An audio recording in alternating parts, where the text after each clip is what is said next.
Vamos al médico, a nuestro médico cinematográfico o a nuestro cinéfago médico, o como lo quieran llamar. Ya saben quién es Ramón Bernado, a quien ya saludo y doy la bienvenida de nuevo a esta su casa, es la mañana de Guadalajara. Buenos días, Ramón.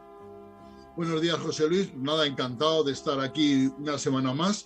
Ya llevamos 4 o 5 programas de estos de salud. Empezamos hablando de las vacunas contra el coronavirus y ahora nos hemos metido en esto de la alimentación ahí de Ahora cabeza, ¿no, nos José Luis? hemos metido en harina, nunca mejor dicho, por- Nunca mejor dicho. porque es que la verdad es un tema del todo interesante y teniendo aquí a un experto médico y que tan interesado en la alimentación como eres tú, pues yo creo que no lo podemos pasar, no lo podemos dejar pasar desapercibido. Llevamos ya unas cuantas ediciones de este espacio que, por cierto, me consta, está siendo bastante seguido y por eso te lo agradezco. Por lo que te toca, es decir, por todo. Bueno, hoy hemos dicho que vamos a seguir hablando de alimentos, ¿no? Sí, la semana pasada introdujimos un poco el tema hablamos de nutrientes, de alimentos, alimentos es lo que comemos y nutrientes los elementos que contienen estos alimentos, ¿no? Con los cuales nosotros nos nutrimos. Pues vamos a empezar, pues ya lo hemos comentado, la leche, ¿no? La leche y sus derivados, ¿no? Por ejemplo, el queso tiene entre un 15 y un 40% de proteínas, entre un 5 y un 35% de grasas. Hay quesos, todos sabemos, con mucha grasa. Cuanto más curados son los quesos, cuanto más franceses son los quesos, más grasa tienen, ¿verdad? Sí. El queso fresco es el que menos grasa tiene, que aún así tiene un 5%. Y luego todos los derivados de la leche y la leche, el hidrato de carbono que tienen es la lactosa, que es un hidrato de carbono específico de la leche. ¿Qué nos aporta la leche y los productos lácteos? Pues la leche y los productos lácteos son ricos en proteínas, en calcio, fósforo, en vitaminas del grupo B y en vitaminas del grupo A y D. Entonces, y sobre todo, lo que os he dicho, el calcio. Mira, hay muchos alimentos con calcio, pero los que aportan un calcio de mejor calidad y además es un calcio que se absorbe muy bien, son todos los lácteos. Los lácteos aportan el calcio, por eso las personas que no toman leche tienen que buscar suplementos de calcio, porque en otros alimentos es difícil encontrarlo. Con esto quiero comentar simplemente que hay leches que se llaman leches, como leche de almendra o leche de soja, que eso no son leches, se llaman así, pero no son producto lácteo, eso es una especie de zumo que está muy bien, que al que le guste que lo tome, pero que no aportan las vitaminas del grupo A, D y el calcio que tiene la leche, ¿verdad? La leche y sus derivados. Otro grupo de alimentos, José Luis, es el grupo que llamaríamos de las carnes, ¿no? Del grupo de las carnes, del pescado. Y, por ejemplo, la carne de cerdo, pues aporta proteínas, un 20% de la carne de cerdo, de un lomo de cerdo de este que te gusta a ti tanto, José Luis, son proteínas, pero alrededor de un 30% es grasa, porque nosotros cuando pensamos en la carne, pensamos en proteínas, pero la mayoría de la carne tiene una cantidad de grasa importantísima que a veces supera a la de proteínas, ¿vale? Y entonces, por ejemplo, las carnes de ave hablo del pollo, del pavo, son ricas en proteínas y tienen una cantidad de grasa mucho menor que la carne de cerdo, por ejemplo, ¿no? Y la carne, además, las aves tienen la característica de que acumulan la grasa en la piel. La grasa y las toxinas se acumulan en la piel. Por eso es Amigo. muy importante cuando tomamos el pollo. Ya sé que esa piel a veces está muy rica, si está tostadita más aún, Churruscadita pero ahí. eso no sería lo recomendable comérselo, porque las toxinas y la grasa del pollo están ahí, ¿verdad? Esta carne que hablamos, pues aporta, por supuesto, vitaminas, aporta grasa, aporta vitaminas, proteínas, fósforo, magnesio, hierro, zinc, oligoelementos que son muy, muy adecuados.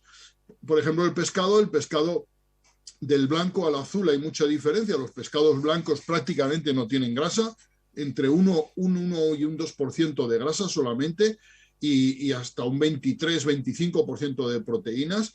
El pescado azul, en cambio, un buen salmón de pescado en el norte de Europa, ¿no? Este tiene hasta un 25% de grasa, ¿no? En su composición. Esta grasa del pescado azul es una grasa muy recomendable. Es rica en omega 3, que siempre hablamos de los omegas, ¿no? Eso es un tipo de grasa, la grasa de pescado, que es muy recomendable, ¿no? Que aparte de esta grasa tan recomendable, que sirve muy bien para bajar en los niveles elevados de triglicéridos y que contribuye a mantener un buen perfil lipídico, pues la grasa de pescado es muy recomendable, ¿vale? La grasa de pescado azul es muy recomendable. Además, el pescado es rico en flúor y en yodo, que son dos elementos importantes, ¿no? Los huevos, que serían otro de nuestros alimentos, son muy ricos en proteínas. La clara es prácticamente albúmina, la ovoalbúmina disuelta en agua, y la yema es muy rica en grasa, ¿no? Hasta un huevo entero, hasta un 12% es grasa, ¿vale? Y por supuesto, la proteína que ofrece el huevo es de una calidad máxima, ¿vale? Y los huevos, no olvidemos que tienen una cantidad no despreciable de hidratos de carbono. Hasta un 50% del huevo puede ser hidratos de carbono, lo cual está muy bien, ¿verdad? Lo cual hace del huevo un alimento bastante completo. Un superalimento, como se denomina ahora, ¿no? Que tiene grasas y que tiene hidratos de carbono, ¿no? O sea, el huevo es un buen alimento. La yema es la que tiene grasa, la que lleva colesterol, ¿vale? Por eso el huevo no debemos de tomar muchos huevos si tenemos problemas de colesterol, hay que dosificarlo, aunque siempre ha estado en debate que esa grasa del huevo sea buena o no, ¿verdad? Es una cosa que no está aún demasiado clara después de tantos años, si esa grasa que lleva el huevo es adecuada. A mí los huevos me parece un alimento excelentísimo. Por cierto, recomiendo tomar los huevos L o medianos. ¿Por qué? ¿Por qué? Me dirás, sí, bueno, ¿y por qué dice esto este hombre? ¿Y por qué no los XL, que son más grandes, más hermosos? Porque los XL se consumen menos y por lo tanto se renuevan menos en los supermercados. Entonces, los huevos que más se consumen son los L y los medianos, son los que más se recomiendan. O sea, si compras huevos L, tienes garantía de que esos huevos son más recientes que si los compras XL, ¿vale, José Luis? Mira, qué buen consejo, qué buen consejo. Bueno, es un consejo sencillo. Las legumbres sí. Es un grupo de alimentos muy diverso, las lentejas, los garbanzos, las faves, todo un grupo muy diverso. El decir también que la soja es también una legumbre que no es oriunda de aquí, que es oriental, pero la soja es una buena legumbre. Las legumbres aportan proteínas de una calidad media, no es una calidad tan buena como la del huevo, la leche o la carne del pescado, pero es una calidad aceptable, que hay legumbres que hasta un 30% de su composición son proteínas y luego hidratos de carbono. Y luego aportan mucha fibra vegetal. La legumbre es una fuente importante de fibra vegetal y está fenomenal. En cambio, el grupo de verduras pues aportan muy poca cantidad de proteínas, prácticamente nada de grasa, aportan hidratos de carbono y aportan sobre todo agua y vitaminas, ¿verdad? Las verduras y las frutas aportan vitaminas del grupo C, del A, del grupo B. También algunas son ricas en magnesio, en potasio y la fibra vegetal, que es fundamental para una buena digestión de los alimentos, un buen mantenimiento de la flora intestinal.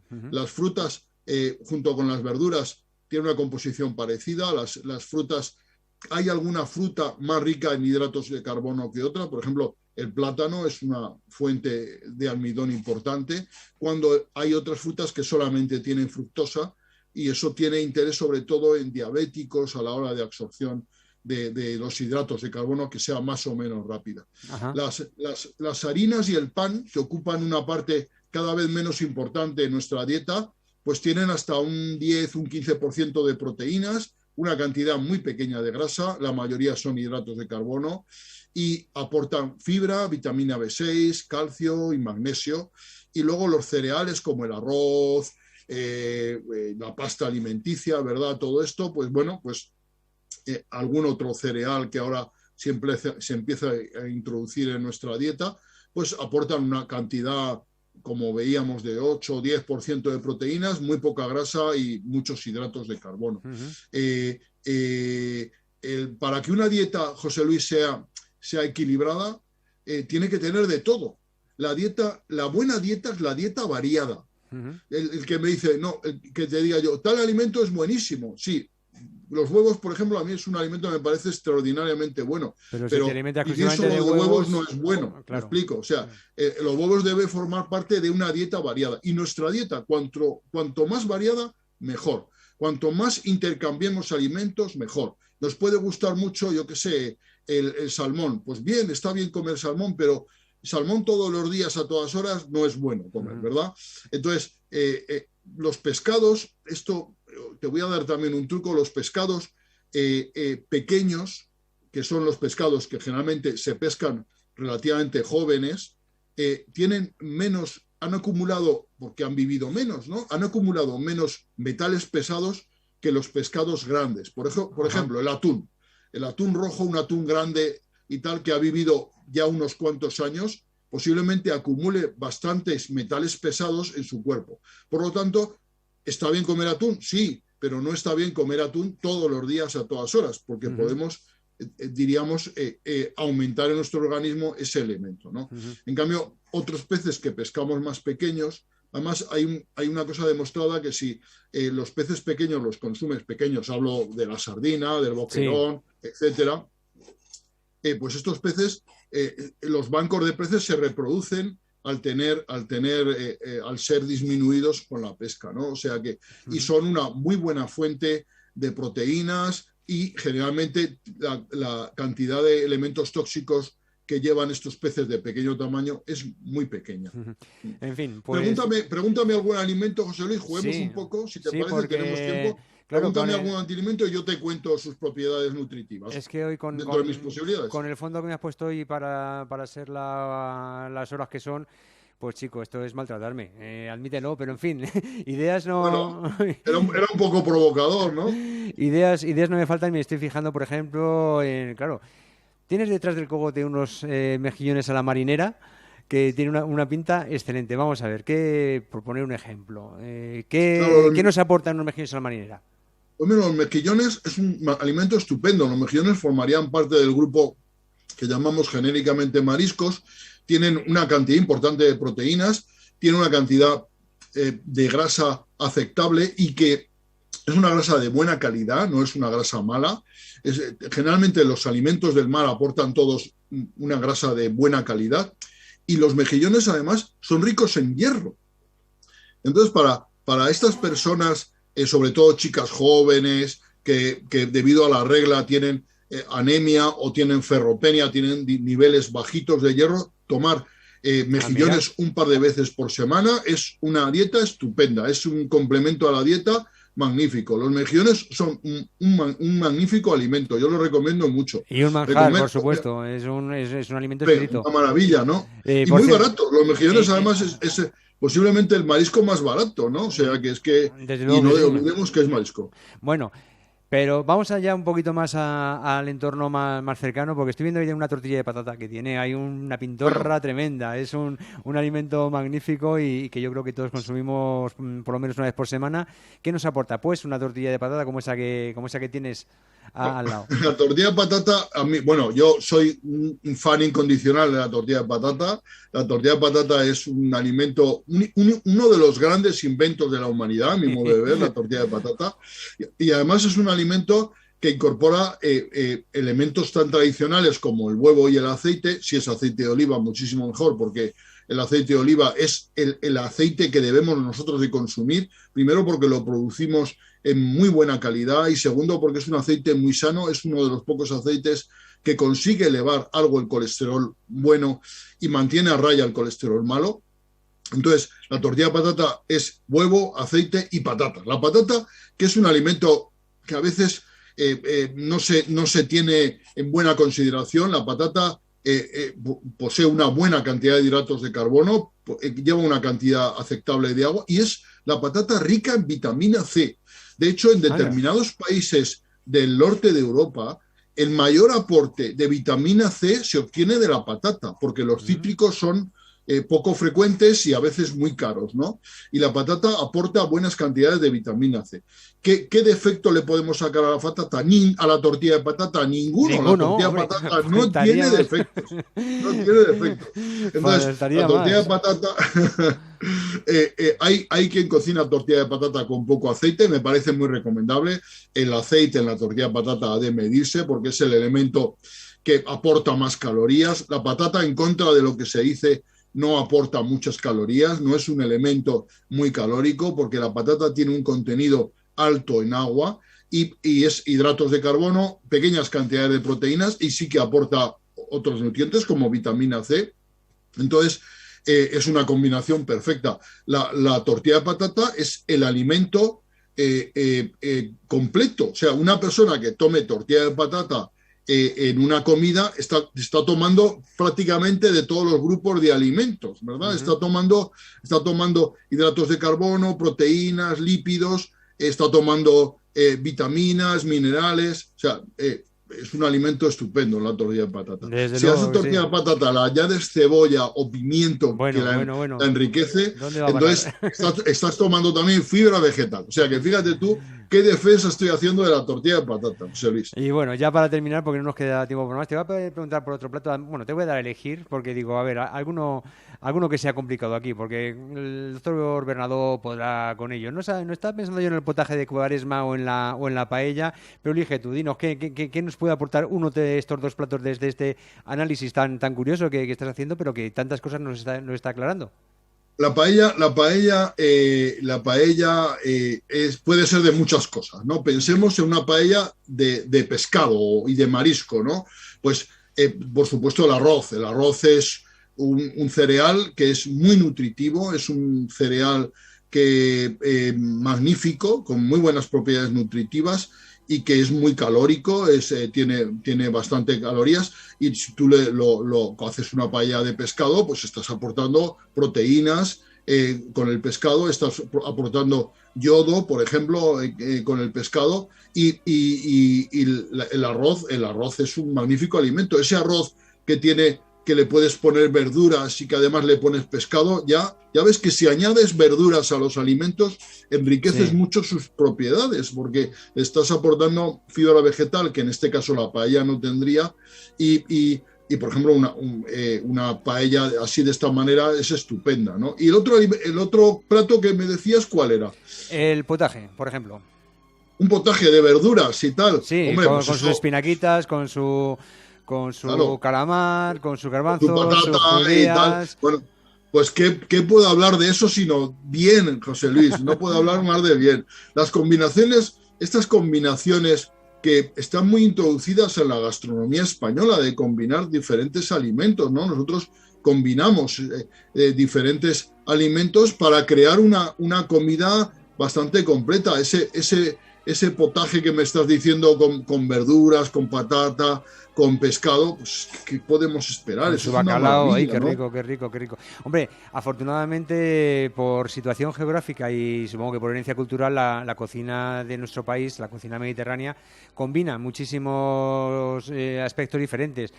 Por lo que me estás contando, por lo que voy entendiendo, pues está comiendo proteínas con hidratos, con vitaminas que vienen de las verduras, etcétera, y yo creo que es un orgullo, pero un orgullo que hay que cuidar, ojo, que está muy bien lo de que tengamos una cocina muy sana y muy completa si la usamos. Si vamos a hacer por ahí experimentos raros, pues a lo mejor no nos sirve de nada toda esta herencia y todos estos conocimientos que nos va aportando semana tras semana Ramón Bernardo. No tenemos tiempo para más, Ramón, así que nada más que agradecerte de nuevo tu presencia aquí en Es la Mañana de Guadalajara. Nos vamos a comer, ¿no, José Luis? Tenemos que ir a comer después de esto ya. Pues sí, yo me queda un ratejo que tengo que echar por aquí, pero vamos, sin lugar a dudas, yo ya cuando llegue mediodía y me enfrente al plato de lo que sea, ya lo voy a mirar con otros ojos. Eso.